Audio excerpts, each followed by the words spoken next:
I thought about that one brother. And I kind of like that. That kind of was that really felt good. By the way, we live now. Are you finished what you were saying? I'm saying it really felt good how Imam was going back and forth with that brother, and then when he came to present his source, he presented a book that wasn't even from the first three generations. Yeah. So that was inspiring, so to speak. Yeah, definitely.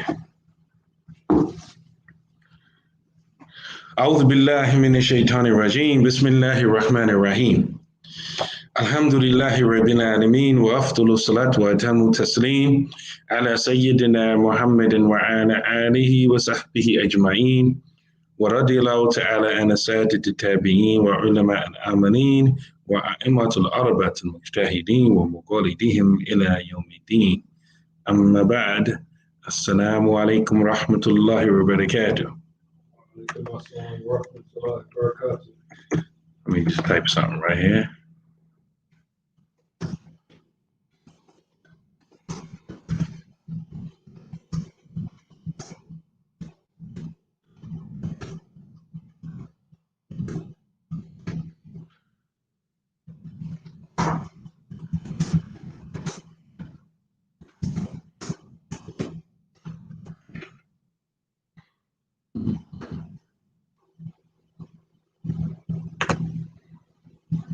Alhamdulillah.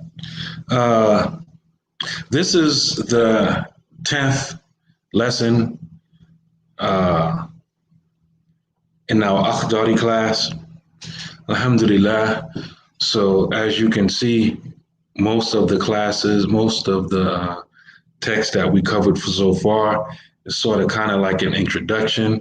And he talked a lot about some primary fundamental issues regarding the obligations that are obligatory upon every mukallaf, every Muslim. And a lot of that had to do, first and foremost, he mentioned the most important thing is having a proper and correct belief. And then he went on to mention a lot of other, prohibitions, other sins, and other obligations. And he sort of kind of like ended off that section with the obligation of staying away from evil people. And then he actually concluded with not doing anything unless you know Allah's judgment in it. And how do you know Allah's judgment in any affair? You ask those who know. And this is extremely important, especially nowadays. I can't think of any other word or phrase, but like traditional Islam that, that we are practicing and learning and transmitting, that's really like a rarity, in our environment. It's there, but you hardly see it, You go to most of the masajid, the classes that are being taught there, they're not really based on anything classical, sort of kind of like a hodgepodge. You go online, do a Google search, 9 times out of 10, what you get back in the search results is going to be from sources of other people and groups who, don't necessarily espouse, quote unquote, traditional Islam. And so when we deal with these classes right here, you have to look at it like, and I hate to use this kind of this example. This is really the only example that I can think of off the top of my head. Those of you in my age group, right? I'm almost 50, right? We came up like listening to hip hop. And hip hop wasn't always played on the radio. It was older people thought it was a fad that wasn't going to last too long. And even the rappers themselves, if you listen to interviews that they're doing right now. They tell you that they weren't really thinking for the future because they themselves didn't think that the art form was going to last. Wa alaikum salam rahmatullahi wa barakatuh, everyone. But when you look back at their example, when, they made it, an art form, but they put in the work. Like, there was no records. There was no radio stations that they could play on. They created that from the grassroots. They, hooked up the turntables and the equipment to the electricity on the street lights. They did the house parties. They rented out, the little clubs that played other type of music and reserved it, for hip hop and stuff like that. And they build it up and build it up and build it up until now, I don't care what type of platform you're on. If you're watching a commercial, they're using hip hops and raps and stuff to sell their products. I remember when hip hop was seen as something like an abomination, like, whoa, we don't do that, right? And so you got to kind of look at what we're doing in the same way. If we don't push it, it's not going to get out there. And what's out there is going to continue to consume us. And so this is why I made the intention a while ago to not only, teach this particular book, but teach it regularly, even if for whatever reason we don't do it on the internet. But in this masjid, traditional Maliki Fiqh, Akhdari, Akida, spiritual purification, tasawwuf is going to be taught on a regular and almost daily basis here. And it's not going to be hodgepodge. We're going to come from the traditional books, and we're going to just keep reading the books over and over and over, like this one and other books that we add to it. Basic books, not advanced books. So that if someone, for example, is a new shahada and they come into the masjid, you don't have to ask, do we have new shahada classes? They can just jump right in. Like, even if a brother took shahada today, he can come right here in this classes and benefit. And so this is extremely important. I think all of you out there, I know it's, COVID, the pandemic, but I think that when the masjids reopen in your area, y'all should make this happen. Like, I remember, like, when I first left being a default Wahhabi, and I would go to the internet, right? I didn't know I was a Wahhabi, but, looking back, I realized I was a default Wahhabi. And if you listen to what I mentioned on the Black Imams Roundtable last night, you know why. But when I would go, the internet was just starting to pop. Like, it was during a time where everybody didn't have an email. Like, now you need an email address to do anything, right? Back then you didn't need an email. Most of the people didn't even have an email address. And so, but I remember getting on the internet and looking for resources in Maliki Fiqh. And at that time, at least what I came across, there was only one online resource. And that resource was Aisha Bewley's website. May Allah protect her and preserve her. She still is, the website is still there. She had, translations of the Risala of Ibn Abi Zayd, this book that we're going through now. I'm not sure when she put it on it, but, the Risala was on there for a long time. And a lot of other translations of classical books. Exactly. You got mail, AOL.com, right? And so, those were the only resources there. And,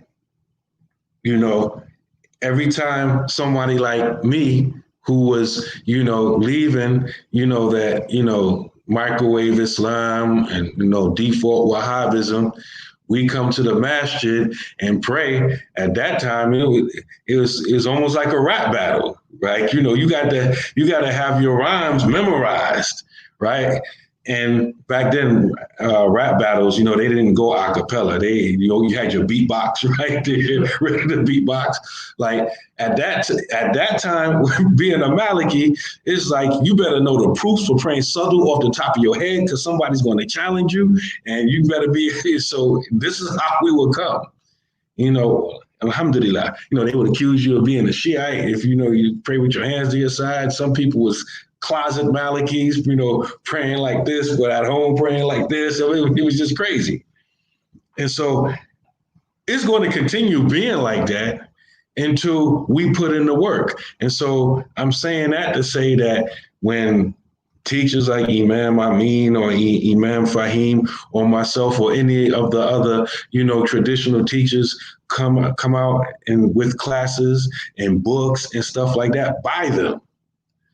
Because if you go to any of our cities that have Islamic bookstores, like Pittsburgh is not one of them, right? But inshallah soon we will have our bookstore there, inshallah.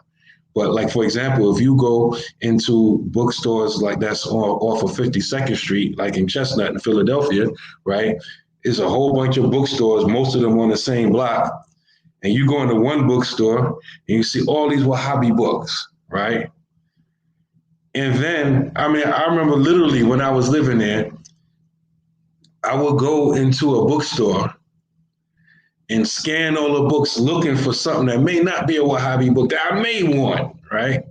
But most of the books are exactly the same. And then I'll go into the next bookstore and they got all the exact same rows and rows of Wahhabi books. And then it was like, when I would leave 2 or 3 stores, they're like, did I go in that store already? I don't remember because all the books are the same. It's like one big blur in my mind. Oh yeah, I went in that store already. Let's go. I'm getting out of here, right? And so these books like the Akhdari and other books like that, we have to not only purchase them for ourselves, but if you are, buy them in bulk. We sell them in bulk and wholesale and stuff like that. Whatever amount of books that you need or that you want to resell or what have you, we have them for you. It don't matter. And we're the publishers, so the prices are negotiable. Alhamdulillah. And so this information needs to get out there. You have to flood the market. I'll give you another example, a negative example, even more negative than hip hop, right? What was that movie? American Gangster. Frank Lucas.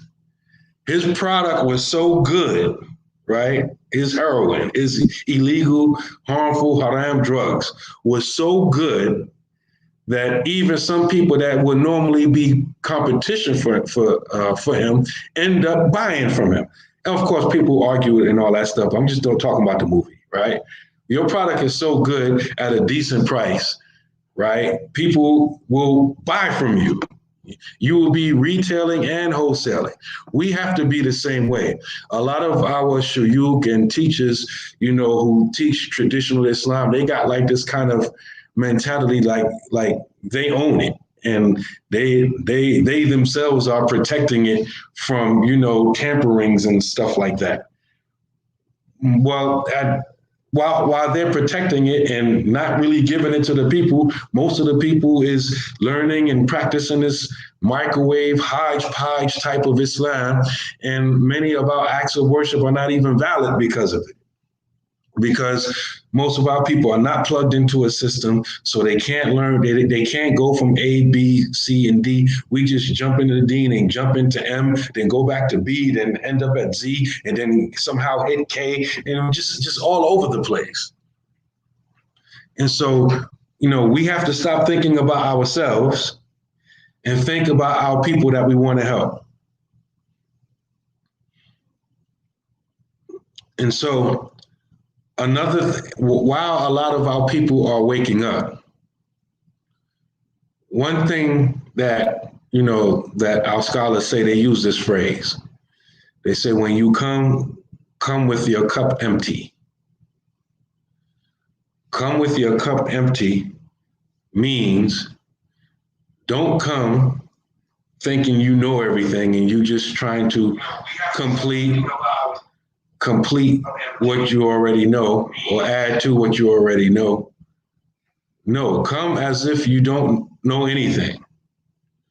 And I'm not going to tell the whole story in details. If any of you who know me, the story I'm about to tell you, you probably heard at least a dozen times from me. So I'm not going to bore you with the details. But I remember when I first became Muslim, I was on Rikers Island. And one of my friends that I had before I became Muslim, he had me thinking that it's okay for a Muslim to drink khamra, alcohol, as long as that they don't wear their kufi. Right? You hear me tell the story 1,000 times, right? So I'm a fresh new Muslim, right? Don't ask how I got. He looking like, how do you think that, right? For y'all don't know, we got a brother here. Alhamdulillah, you know, he's a new Muslim. So alhamdulillah, he's getting it good from the beginning. But anyway, I remember I'm a brand new Muslim. I don't even think I have my name yet.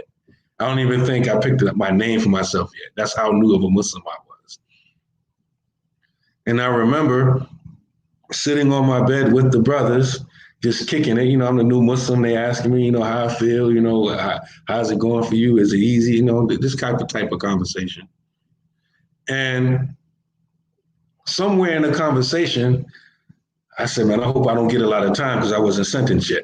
Hope I don't get a lot of time. So when I get home, I'm going to get tore down. Now, mind you, I'm like, not only the new Muslim, I'm like the youngest dude. I'm like 20, 21 years old, right?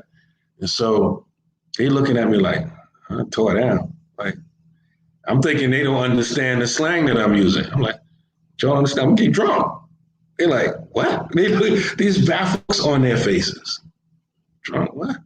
So now I'm like, okay, they looking strange, like, and in my mind, I ain't saying nothing wrong, because I know what I'm saying is right, because my mans in them told me that you can drink as a Muslim as long as you don't wear no kufi, right? So I'm saying this with like yaqeen, certainty.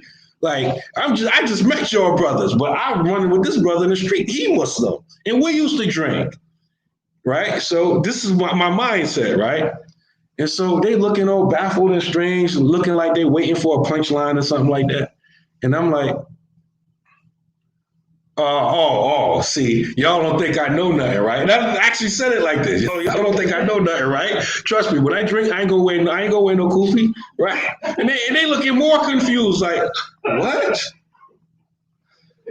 Right? And it was like, when they realized I wasn't joking, it was like, okay, stop, right? They was like, listen, brother, you can't drink as a Muslim. It's, you don't hear nothing you got to say. Listen, anything you thought you knew about Islam, forget it, right? Anything you think you knew or whatever, you don't know. You started from scratch. You understand that? I was like, yeah.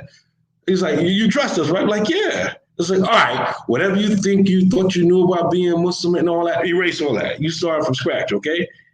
And I was like, okay, that's another way of them telling me to come with my cup empty. Don't come here thinking you know something. And this is a problem that a lot of us are having as Muslims.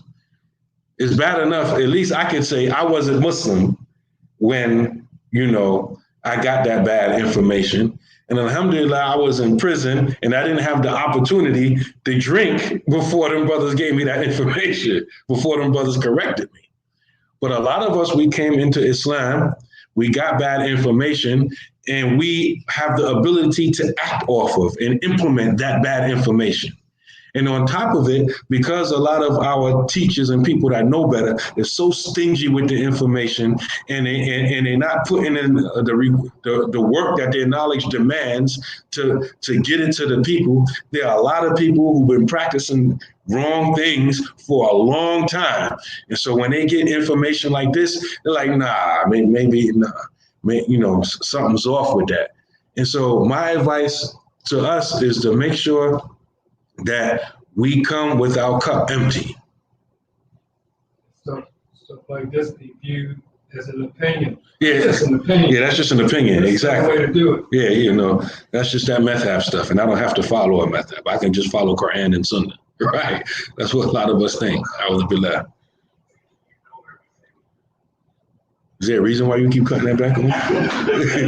Your phone don't got no volume. You can't just cut the volume all the way down. You can do it if you ain't got a studio. Yeah, you can cut the volume on as long as you ain't got your kufi on. Alhamdulillah. Alhamdulillah, you received your book today. Alhamdulillah, alhamdulillah, alhamdulillah. Wa alaikum salam wa rahmatullahi wa barakatuh for everyone that gave the greetings after I began. So if you want to purchase your copy of the book, you can go to our website. It's scrolling across the bottom of the screen. This is a picture of the book, and I'm not saying it's just to get sales and all that kind of stuff, but we have to get this information out there. And I'm not just saying that for me. I'm talking about any publications that Imam Amin recommends. Any of our, classically trained teachers don't just, okay, I got mine, I don't know about you. Nah, man. A lot of people are drowning in all types of stuff thinking that we are right. And it's subhanAllah. And that's not good. But anyway, getting to the text. Today's chapter is very short. But before we read the text, I want to, because we're talking about removing impurities. And so we want to talk about what is an impurity. And those of you who are in our Umdatu Bayan class, this is kind of like a review for you. So this is time for you to take notes. Filth, in the Arabic word is najasa. Najasa.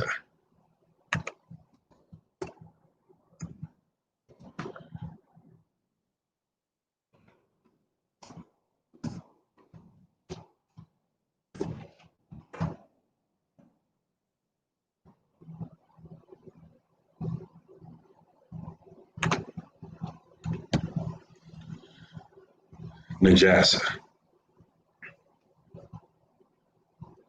As I mentioned yesterday, dirt or filth, in the Islamic, technical context, is not the same as when, for example, we say, "Oh, your clothes are dirty." That's a common phrase that we use in English. Your clothes are dirty.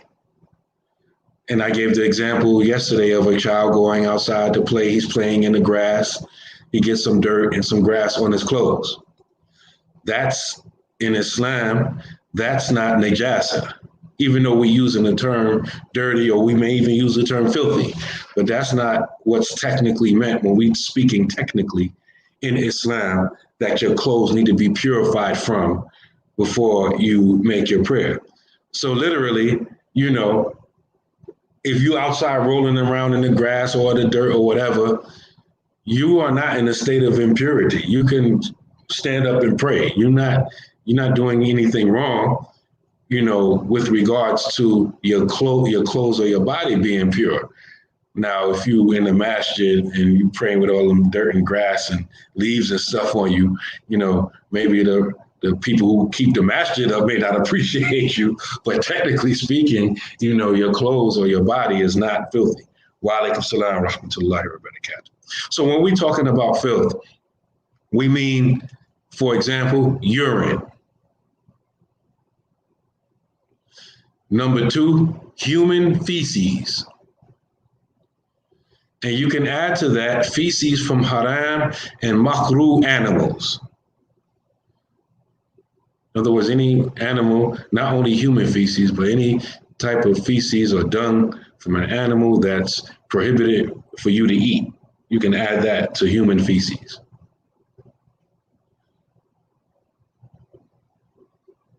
Flowing blood, in other words, a lot of blood.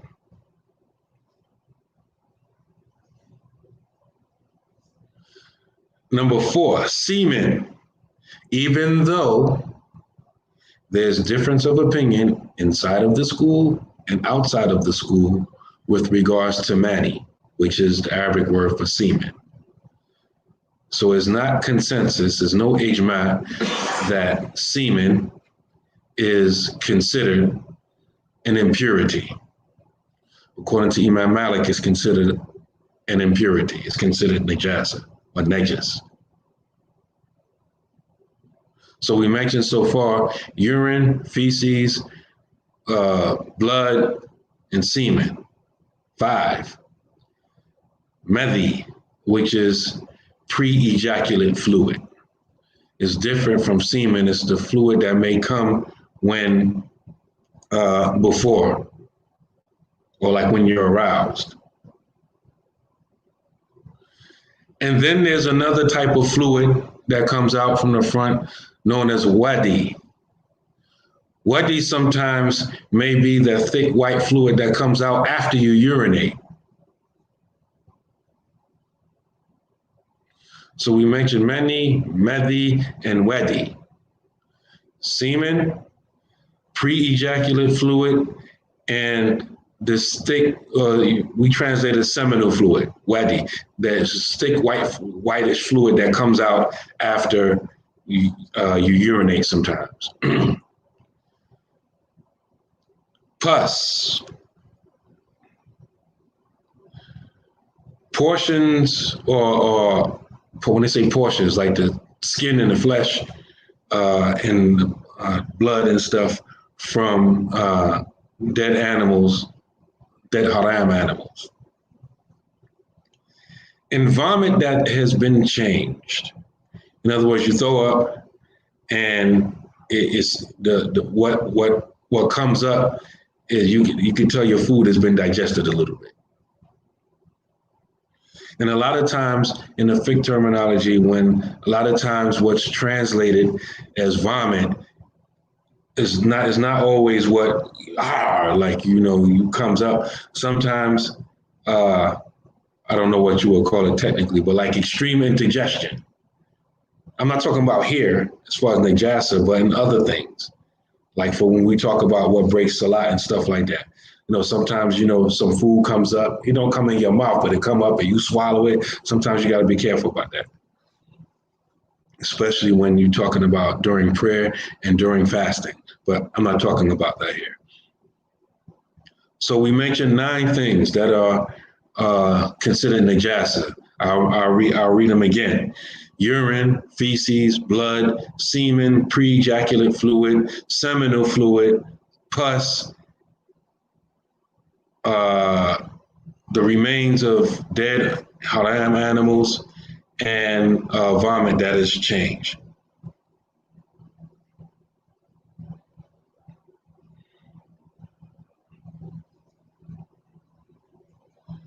Exactly, Hassan Ali. Yep.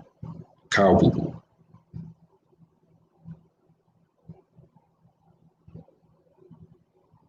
If you go back to our Umdatul Bayan class, I think we mentioned that. I want to mention the type of impurities that are excused. Blood and pus. If it's less than the size of a dirham or a silver coin or approximately the size of a nickel, right? If you got some blood or pus on you and its size or the amount of it that's on your clothes or your body is less than that, it's excused. So you may say, okay, well, what if it splattered on me and I got, a whole bunch of drops? They say that if you combine the splatter, all of that together, and if it's less than the size of a dirham, then it is excused. So I don't literally mean that you gather the splatter on your clothes. No, you estimate. You're looking at your clothes, some stuff splattered on you. You like, oh, must I wipe this off? But then you're looking at it and you're like, okay, there's only a few drops. If that was one big drop, it would still be smaller than the size of a dirham. So it's excused. Yeah. A lot of things in the deen is like, a lot of times we're looking for exactitude, and not everything is like that. Impurities from incontinence. Maybe you can't hold your urine or whatever, and you try your best to get it off you before every prayer, which you're supposed to do. Like you suffer from incontinence, and so every time you make prayer, you make sure to the best of your ability that your clothes are clean and you renew your wudu and stuff like that. But you still get some on your clothes. That's excused. traces of a fly, for example, a fly lands in some feces, then it comes land on you, that's excused. You don't have to worry about that. That's for people like with OCD, like, oh, a fly land on me. Flies like doo-doo. I got to calm down. It's all right. The nursing woman who makes her best effort to keep her body and clothes free of urine, because a nursing mother, she's always holding a baby, whatever. And so she's very susceptible to getting urine and stuff like that on her clothes. She tries her best to clean it, but if there's some remains, she doesn't know about it or whatever, she's excused. Another thing that's excused is the lower portion of a woman's garment. And this needs some little bit of explanation because a lot of us really don't practice it and this is going to come up again when we talk about the prerequisites of salat. But a woman, a lot of times we talk about covering her aura, covering her private parts. And her private parts, technically speaking, is everything except her face and her hands. So everything must be covered. Everything else must be covered. A lot of times here in the West, because you got people that follow no madhab, you got people that expose other madhabs, and everything is just confusion. So a lot of times women may ask the question, do I have to cover my feet? A lot of times in the West, when a woman is asking, do I have to cover her feet? What she's really asking you is, do I have to wear socks? And so sometimes the scholar who's teaching you may not know the context of the question. And so he may, for example, be a Maliki scholar, and he's telling you, let me rephrase it.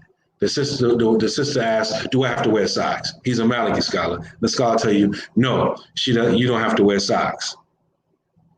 He or she may not explain to you that it's already understood that your overgarment is going to be covering your feet. You understand? The jilbab is supposed to cover your feet. And maybe we'll get into more detail with that when we talk about the awrah, when we talk about the conditions of salat, right? So unlike the man is the opposite with him. His lower garment should not pass his ankle. And this is for all of you who only think the Wahhabis or the so-called Salafis do that. Just because someone is wrong or deviant, that don't mean everything they say is wrong or deviant, right? And so, and one of the reasons for that is, number one, the Prophet ﷺ said so, and it's not only because of arrogance, but also to keep the lower garment pure from picking up any impurities that may be on the ground. That's for the man. But since the woman, her awrah, her private parts, is everything on her body except her face and her hands, it is understood that her overgarment, her jilbab, her abaya, or whatever she calls it, is going to be low and usually will cover her feet, which in all intents and purposes will be dragging on the ground, right? So to technically answer that question, no, she don't have to wear socks because it's already understood that an overgarment will be covering her feet. Now, a lot of women, depending on what sister you talk to, some sisters will be like, I can't do that. I'll be tripping all over the place. And then some other sisters don't have a problem with it.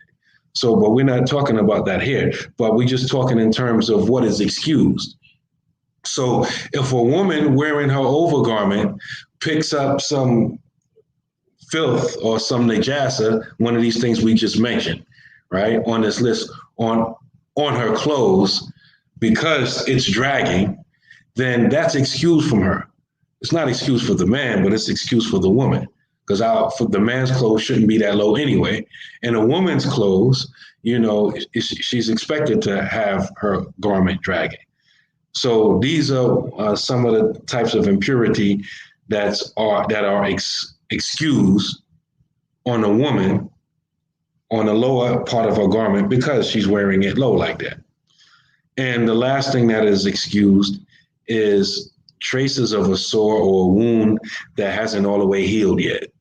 So remember, we mentioned like blood and pus. So maybe you got a boil or an abscess or a cut or a scar, and maybe it ain't all the way healed yet. It got a scab and maybe it leak a little bit. You don't have to worry about that. You're excused. Any questions on that? I know I can take into consideration it wasn't mentioned, but you said the feces of haram animals. So my concern is the feces of halal animals, properly slaughtered animals or whatever the case may be, or remains from halal animals. Let me check on that after that.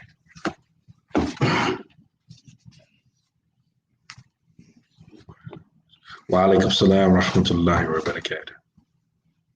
Maybe another mention human feces is just your own feces on yourself, but human and haram is not good, but halal is okay.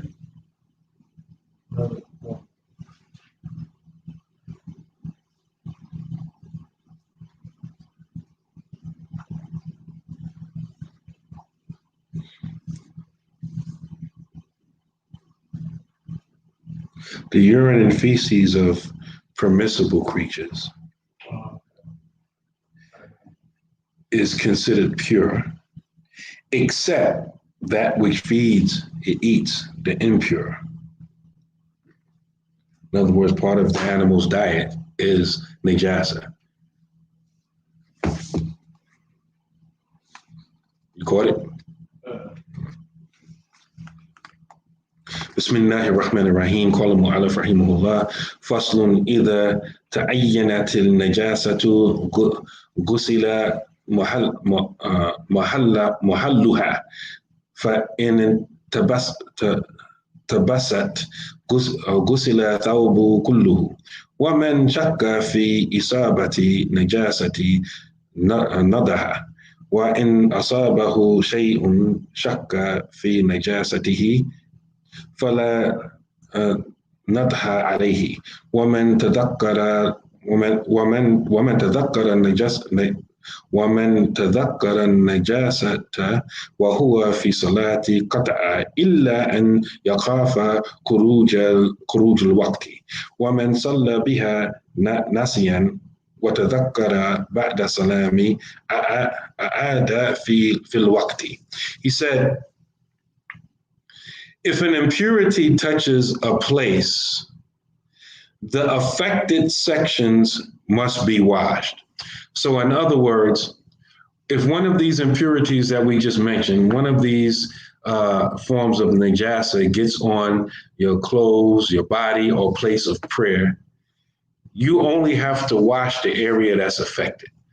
So if you get a little bit on your sleeve, you don't got to take off and wash the whole outfit.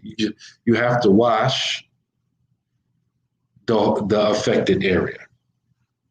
And when we're talking about place of prayer, I know a lot of times when we talking, we kind of like just we're not really too exact. We're not thinking, but when we're talking about the place of prayer here, we're talking about where your body touches the ground. So in other words, your head, your hands, your knees, and your feet, where they touch the ground. So for example, I'm saying, and this is important because maybe you were making salat, and you realized that right next to you or real close to you, there's some najas, urine, poop, something like that, right? As long as it's not touching you, you good. As long as you prostrate, when you prostrate, it's not touching you, it's not getting on your clothes, you good. So I was praying right there. Well, did your body touch the ground right there? Did your clothes touch that? Then no. Well, okay, then don't worry about it. So if an impurity touches a place, the affected areas must be washed. If it becomes difficult to determine the spots, then you wash the entire garment. And what he means by the entire garment, sometimes maybe you don't know exactly where it fell, but maybe it just fell up here somewhere. Like maybe, for example, it fell up here. You don't know exactly where, it just blended in. So you don't have to wash the whole garment, even though you can't see that exactly that it fell right here, but you can wash this whole area right here, right? Because you just to make sure that you catch where the impurity fell, right? So that's what's meant by the whole garment, right? At least you really don't know where it fell. You just know it got on you, right? But you don't know where it's at. Then, of course, you wash the whole garment. If one, however, simply suspects being touched by impurity, then it is enough to sprinkle water on the clothing. So when we talk about washing the garment or washing the area where the impurity has went, just imagine, for example, give you a clear, easy example. Some blood got on it. And so you're washing it off, right? And so you're running water over it, or you pouring the water over it, and you keep washing, cleaning, and pouring to the point where the water that you pour on your garment, by the time it runs off the garment, it is, you don't see any discoloration. In other words, the water is still what? You remember from yesterday?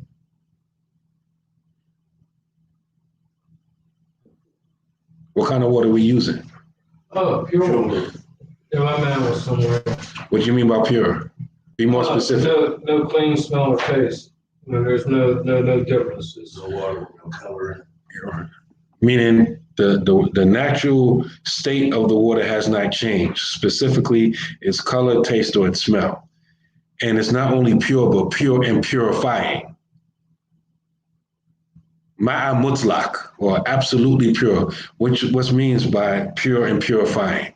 Because you can have some water and put a drop of milk in there. It's still pure, but you can't use it to purify anything. You can drink it.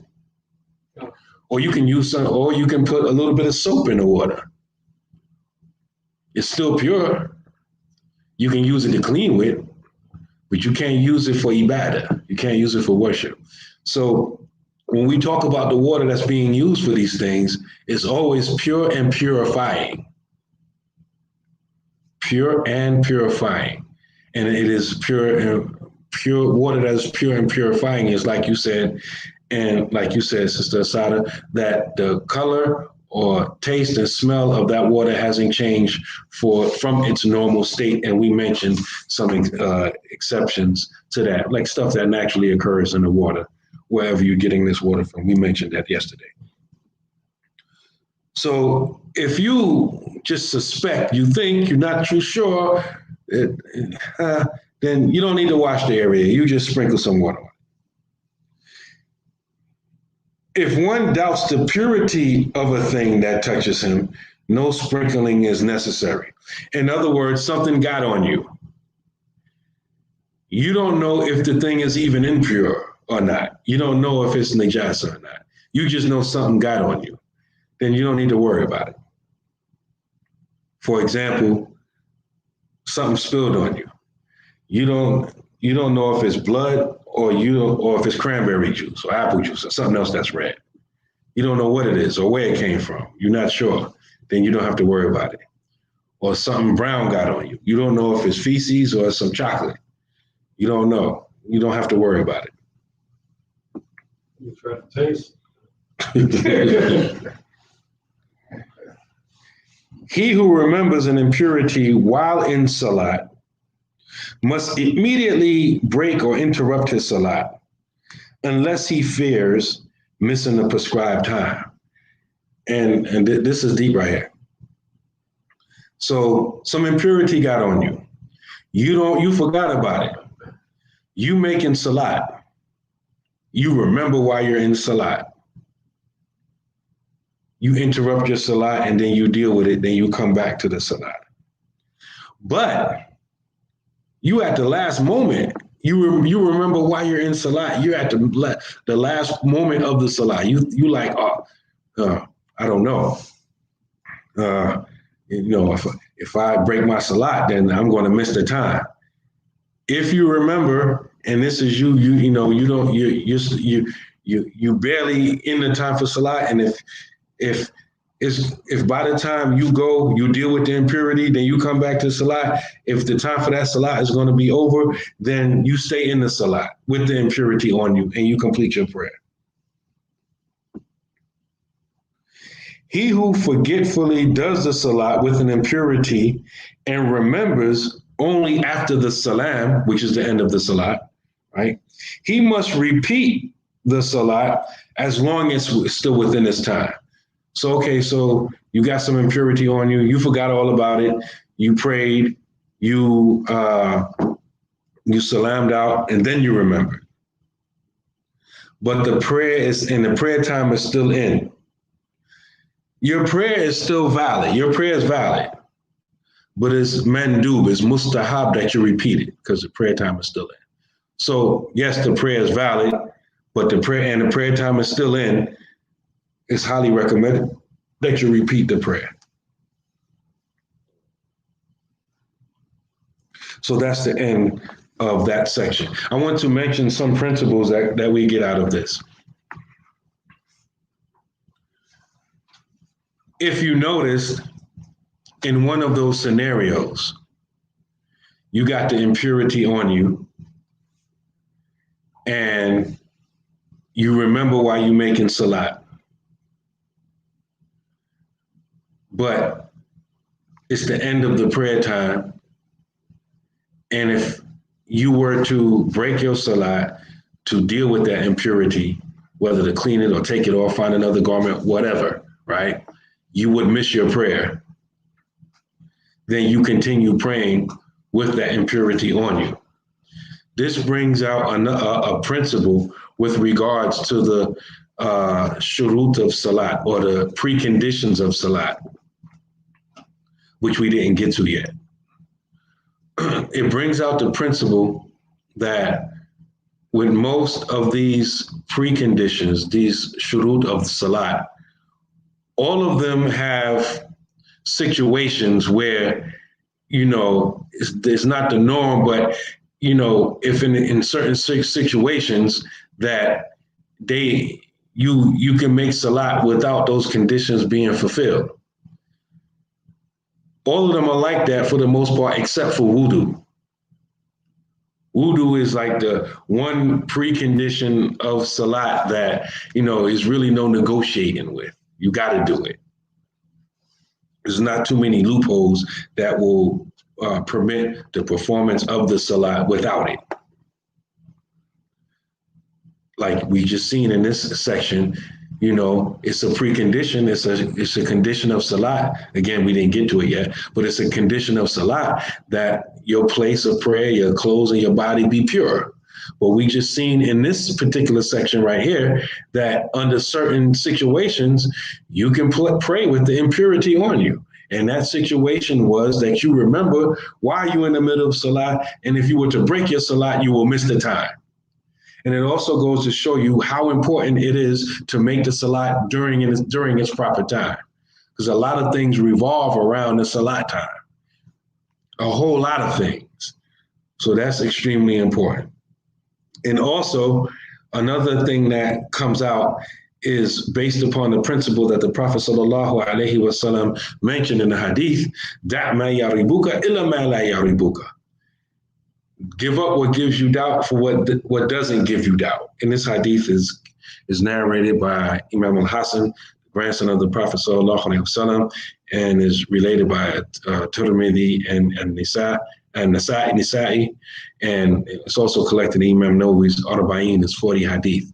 But that's a qaida, that's a principle in Islam, that certainty takes precedence over doubt. So how does that apply in this situation than what we were talking about, right? We talked about something sprinkled on you, right? You don't know whether the thing is impure or not, right? But you know that before that you were clean. Your clothes were clean. You were good. You were certain about that. Now something sprinkled on you, but you don't know if it's an impurity or not. You don't act upon that doubt. You don't let that doubt, shake your certainty. You operate or you act upon that which you're certain about. Man, please excuse me. I must leave, man. Allah bless you all. Assalamu alaikum wa rahmatullahi wa barakatuh. Wa alaikum salam wa rahmatullahi wa barakatuh. Alhamdulillah. It's a pleasure, alhamdulillah, that you participate in the class. Alhamdulillah. Part of our 345 family. I met him at one of Imam Amin's classes. We were sitting right next to each other, going through the Aqidah of Imam Tahawi. Alhamdulillah. You had a question. And we're done. So if anybody online has any questions, please type them in now. Just some what if scenario. A Pittsburgh what if? Yeah, well, not Pittsburgh, probably like a nationwide what if. Okay. But, if you only got so much time, you got something on your clothes, and you got to make wudu. So you just got to use your. It's the principle, and that's one thing. When you understand the principle, you can apply the principle to all the situations that are appropriate. So the what if you gave, as long as you got time to do it, as long as you got time to make it, you go do it. But the most important thing is that you pray within its time. So you got the impurity on you. And you got to make wudu, and if you have time, clean off the impurity or pray with something else, as long as your aura is covered. See, when we continue and we keep building upon what we know, we have a lot of options. Yeah. Yeah. I mean, even in extreme, this is how important praying on time is. Under extreme circumstances, I mean, literally extreme, it's permissible to pray naked. Yes. And a lot of times, don't you got to cover your aura? What if you have nothing to cover your aura? What if I only got a bed sheet? Then you can cover your aura, use the bed sheet. What if ain't no bed sheet? What if there's nothing? You still have to pray on time, pray naked. Well, that covers the what if scenario I had. If you got some blood on your pants, 5 minutes, make wudu, take your boxers on with your t-shirt on. That's But if you got time to wash the blood off, there's nothing wrong with praying in wet clothes. As long as you get the najasa out, Yeah. So I'm saying we got options, but you can, even in that extreme circumstance, you may say, well, who would pray naked? Like, what extreme circumstance could a person be in where they have to pray naked? I can imagine real easy. Being in solitary confinement, police messing with you, and you Muslim, and you in prison, right? Sometimes they take away your clothes, they take away your bed sheet, especially if you're on suicide watch. They take away everything so you can't hang up. And sometimes they may put you on suicide watch and you're not suicidal. They just doing it to you to mess with you. If you Muslim in that situation, you still got to pray.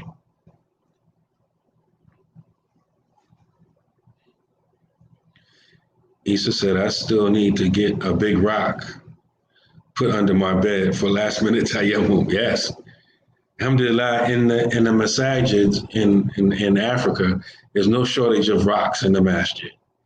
And some of these things we have to start implementing here. Like I'm going to bring some containers here because one of the sins that's connected with making wudu is wasting water. Yeah. So at home, I make wudu out of a container.